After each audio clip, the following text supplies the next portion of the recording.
चोरी करके उठाईगिरी करके बड़ा ठो मकान बना के ये सोच लिया कोई कुछ नहीं कहेगा।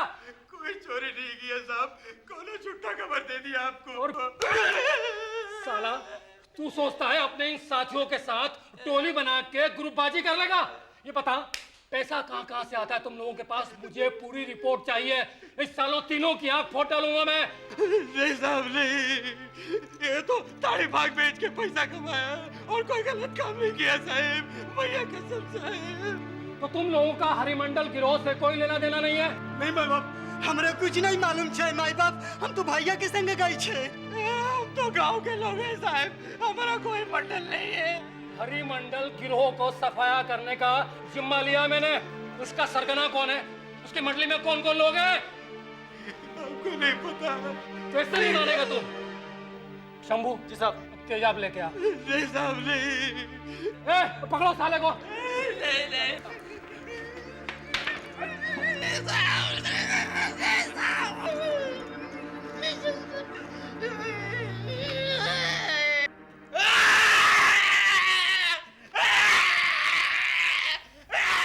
ये उन दिनों की घटना है जब बिहार में मध्य युग शुरू हुआ था। एक ऐसा दौर जहां कमजोर शासन के चलते सिर्फ हिंसा और अराजकता का माहौल था, जहां कानून बनाए रखने के लिए गैर कानूनी ढंग अपनाए जाते थे। अपराध दर कम करने के लिए आंखें फोड़कर सबक सिखाने का ये चलन उन्हीं दिनों शुरू हुआ था। ये जो बर्बरता हो रही है उसे आप लॉ एंड ऑर्डर कहते हैं, जब खुद ही पुलिस बेगुनाहों की आंखें फोड़कर। किसने किसकी आंख फोड़ी, पहले ये बताइए। मेरे पास ऐसी कोई खबर नहीं है कि किसी नागरिक का आंख डैमेज हुआ है। ये तो दूर की बात है कि मेरे विभाग के लोगों ने किया है। खबर आएगी, एक्शन लूंगा। अरे आप जाइए ना, मुझे शांति से दफ्तर में काम करने दीजिए। नमस्ते। एडवोकेट श्रीमती सुधा कृपलानी मानव अधिकारों के लिए लड़ाई करती थीं, वो भी ऐसे प्रांत में जहां जात पात और धर्म के नाम पर कड़ी विचारधारा थी, जहां कुछ गरीब पिछड़े वर्ग के मजदूरों के समर्थन में आवाज उठाना किसी नासमझी से कम नहीं था। ठीक है, चलिए पर जल्दी।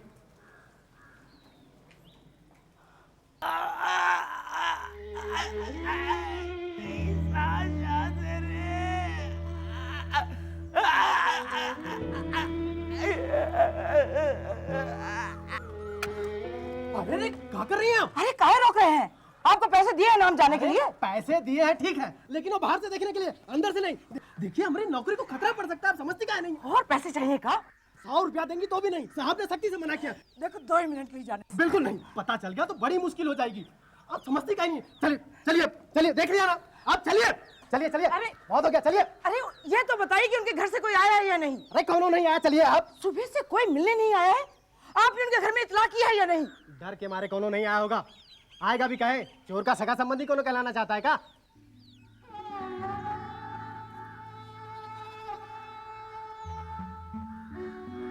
आज एक पल के लिए तो मुझे लगा था कि ये सब मैं छोड़ दूं। क्यों कर रही हूं मैं सब? जब कोई अपने लिए कुछ करना ही नहीं चाहता तो मैं क्यों इधर से उधर भटक रही हूं, क्यों मारी मारी फिर रही हूं? अरे कोई अपना केस आगे बढ़ के फाइल ही नहीं करना चाहता है तो फिर मैं क्या कर सकती हूँ, क्या करूं? वक्त लगेगा। ये देश का ऐसा इलाका है सुधा जो अभी भी वक्त से बहुत पीछे है। आपको पता है अस्पताल में गुरपाल मरने की हालत में पड़ा हुआ है, लेकिन उसके रिश्तेदार उसे देखने नहीं आ रहे हैं क्योंकि वो डरते हैं।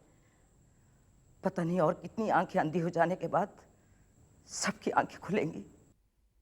इन 5 महीनों में 87 लोगों की आंखें अंधी की जा चुकी हैं। 87 लोग, यकीन करेंगे आप? लेकिन अभी तक किसी एक ने भी शिकायत दर्ज नहीं कराई है। और ये पुलिस वाले जहां कहीं से भी इनको चोरी और डकैती की वारदातें सुनाई देती हैं, ये वहां पहुंच जाते हैं और वहां पहुंचकर किसी मजदूर को या किसी भिखारी को या किसी को भी पकड़ कर लाते हैं और उनकी आंखें, उफ। और ताज्जुब की बात तो यह है कि सारी दुनिया ये सब देख रही है, लेकिन वो देख कर भी नहीं देखना चाहते। आपने ठीक कहा था, यहां अब भी फ्यूडलिस्टिक सोसाइटी ही है।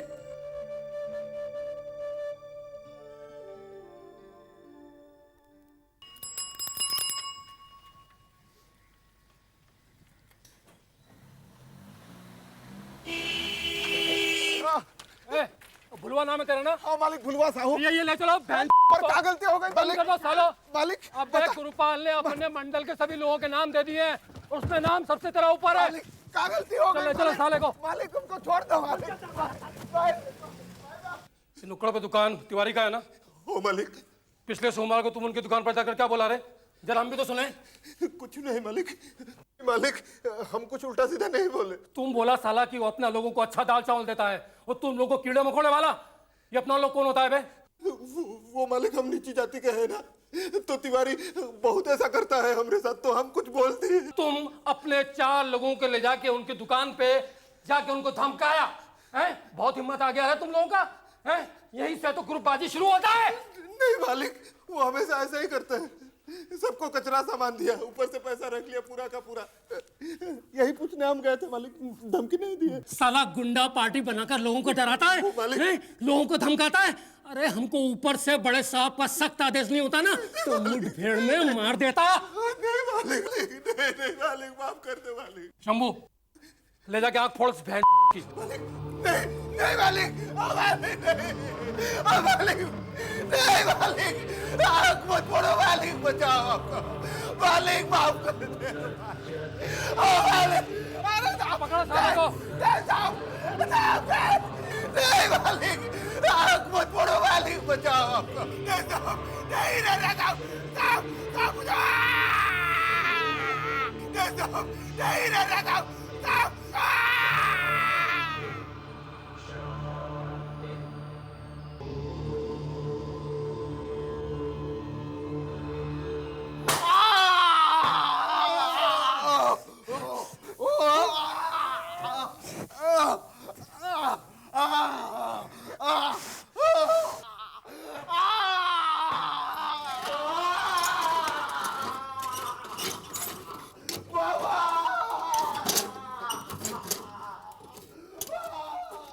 उसी दिन भुलवा को सरकारी अस्पताल में भर्ती कराया गया। उसकी दिल दहलाने वाली चीखें शायद ही उसके दर्द और बेबसी को सही मायने में जाहिर कर पा रही थीं। चूंकि उसके जख्म अभी गीले थे, इसलिए डॉक्टरों ने मरहम पट्टी नहीं की। वो घाव सूखने का इंतजार करते रहे।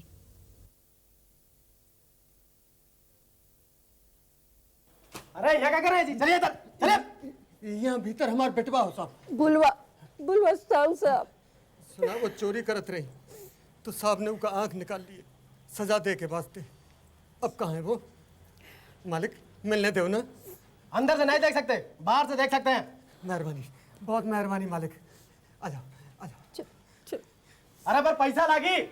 पैसा लगी? कितना? 10 रुपया। 10 रुपया? पर मालिक इतना नहीं छो हमारे पास, बस ये 2 रुपया। दवाई जरूरत पड़ी सोच के ले आए। ठीक है, कोनो बात नहीं, पर यहीं से देख ले। चल जल्दी कर, जल्दी कर, चल देख।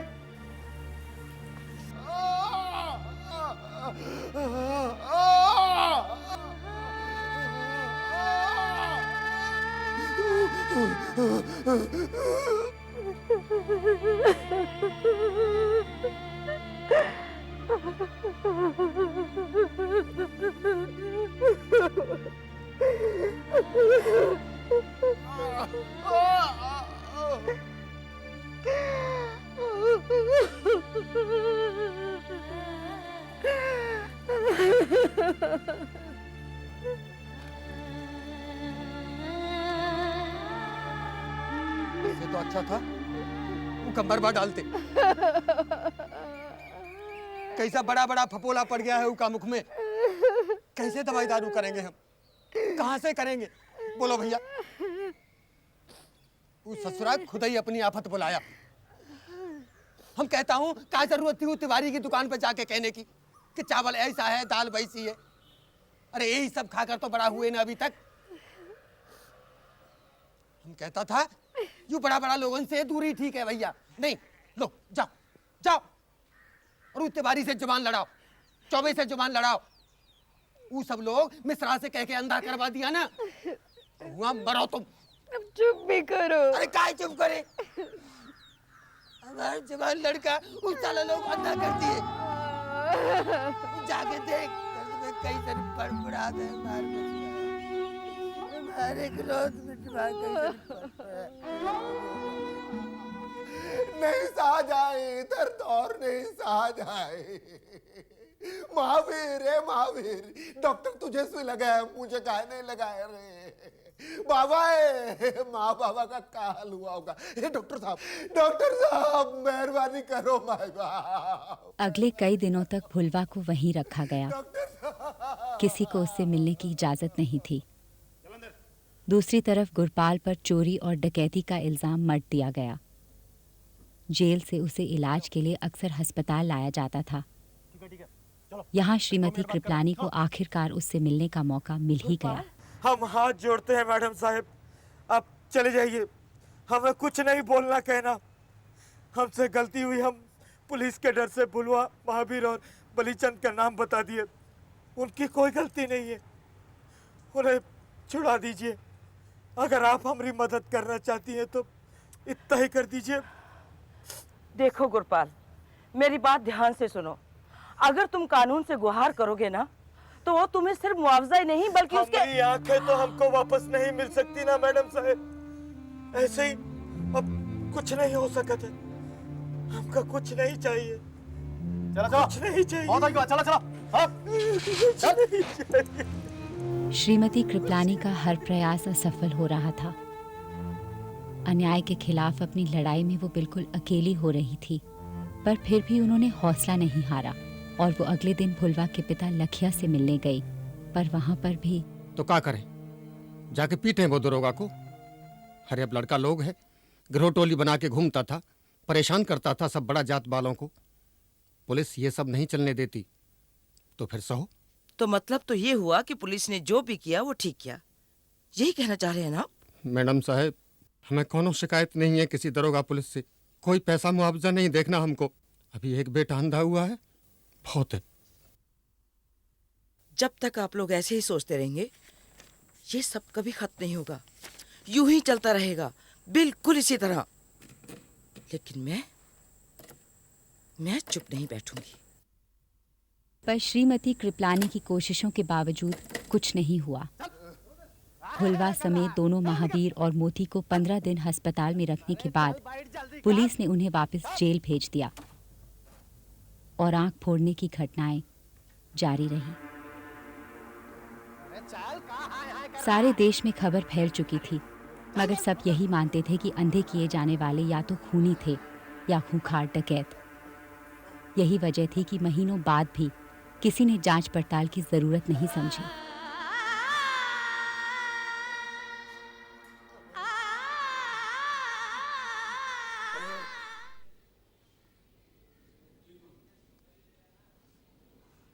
अकेला आया ना तू?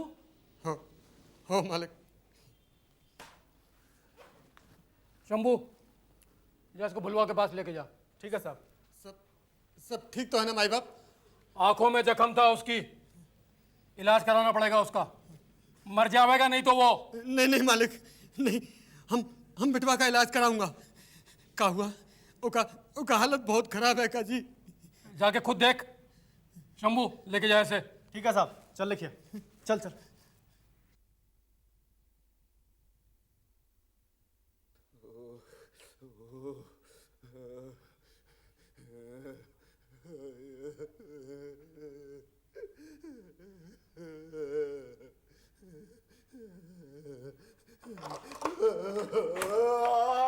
बिटवा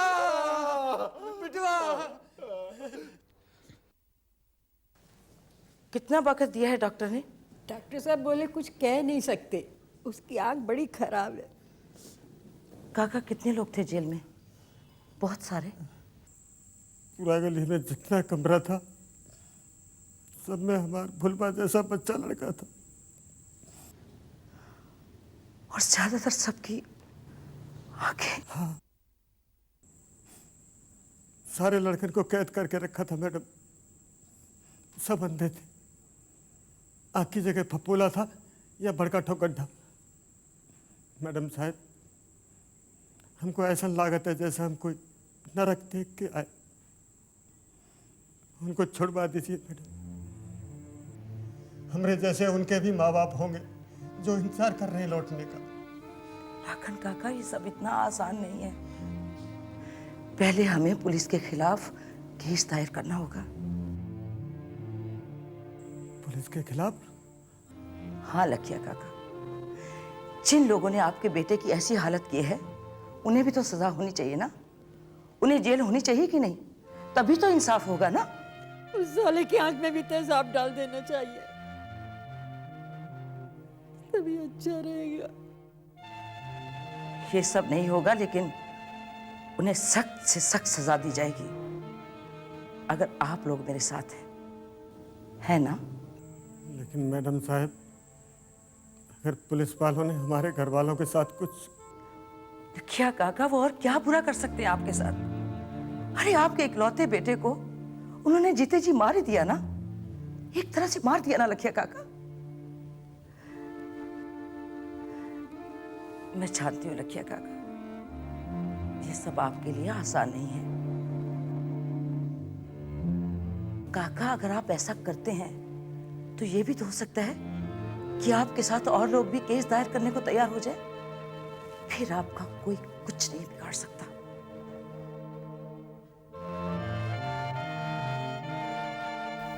30 जुलाई 1980 भुलवा साहू के साथ साथ 10 अन्य लोगों ने पुलिस के खिलाफ मुकदमा दायर किया। साथ ही जमानत की अर्जी भी जमा की गई। गैर कानूनी ढंग से जबरदस्ती गिरफ्तारी का मामला था, इसलिए कागज एक महकमे से दूसरे तक टलते रहे। दूसरी तरफ इलाज के बाद भुलवा को वापस जेल ले जाया गया। इस बार भी डॉक्टरी रिपोर्ट श्रीमती कृपलानी तक नहीं पहुंचने दी गई। बहुत हरामी हो गया तुम्हारा बूढ़ा बाबा। वो हैं? उसको क्या लगा कि साला कागज जमा कर देगा हैं? तो हमको जेल हो जाएगा हैं? अरे साला वो एक ही झटके में सही और हम साला बुड़बक बन जाएगा। अबे तेरी तो मैं वो हालत करूंगा। साहब साहब, ये क्या कर रहे हैं साहब? अरे उन लोगों ने केस कर दिया है, कुछ हो गया तो मामला उल्टा पड़ जाएगा। अब समझते काहे नहीं? 5 दिन बाद कोर्ट ने भुलवा की जमानत मंजूर कर ली। 9 अगस्त 1980 को उसे और बालीचंद को रिहा कर दिया गया। कोर्ट के आदेश पर फौरन जांच शुरू हुई और पुलिस उच्चायुक्त ने खुद जेल का दौरा किया। पर इस बार इंस्पेक्टर मिश्रा ने बड़ी चालाकी से अंधे किए गए सभी कैदियों को दूसरी जगह छुपा कर रखा। नतीजा ये हुआ कि पुलिस इंक्वायरी से कुछ साबित नहीं हुआ। पर श्रीमती कृपलानी ने मामले को यहाँ खत्म नहीं होने दिया। उन्होंने जिम्मेदार पुलिस वालों को सजा दिलाने के लिए सुप्रीम कोर्ट तक अर्जी भेजी और उसके साथ डॉक्टर की रिपोर्ट भी भेजी। मामले की गंभीरता को देखते हुए फौरन सुप्रीम कोर्ट में सुनवाई हुई और 13 नवंबर को भुलवा, बालीचंद और महावीर को दिल्ली में जज के सामने पेश किया गया।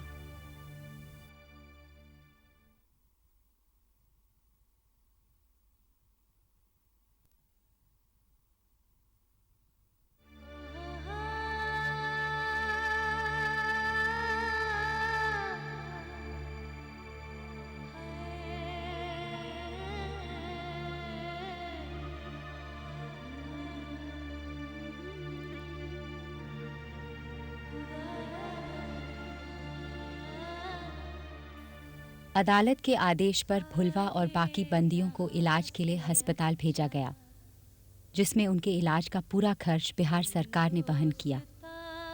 सुप्रीम कोर्ट ने मुआवजे के तौर पर बिहार सरकार को 300 रुपये प्रति माह देने का आदेश दिया, पर यह सिर्फ उन 18 विक्टिम्स को मिला जिन्होंने कोर्ट में केस दायर किया था। जिम्मेदार पुलिस अफसरों पर फौरन कार्रवाई की गई, पर उनके इस वहशी अपराध के लिए उन्हें सिर्फ नौकरी से मुअत्तल किया गया। रो रहे हैं ये भी तो नहीं पता चलता बाबा। आसमान का मालूम ही नहीं पड़ता कि है भी कि नहीं। पर ये हमरे साथी काहे हुआ बाबा? हमरे साथी क्यों? हमको रोशनी देखने का बहुत मन करता है बाबा, बहुत मन करता है। अक्टूबर 1979 से जून 1980 के बीच भागलपुर की जेल में 130 कैदियों को अंधा कर दिया गया। ये सारे लोग दलित, आदिवासी और किसान वर्ग के थे। चौंका देने वाली बात तो ये है कि इस वहशी और घिनौने तरीके को वहां की जनता की अनकही स्वीकृति थी। हैरत की बात तो ये है कि इस बर्बरता को देश के सामने लाने में बहुत वक्त लग गया। दुख की बात तो ये है कि अपराध दर कम करने के लिए आंखें फोड़कर सजा देने का ये चलन हमारे देश के इतिहास का एक काला अंधा सफा बनकर रह गया है।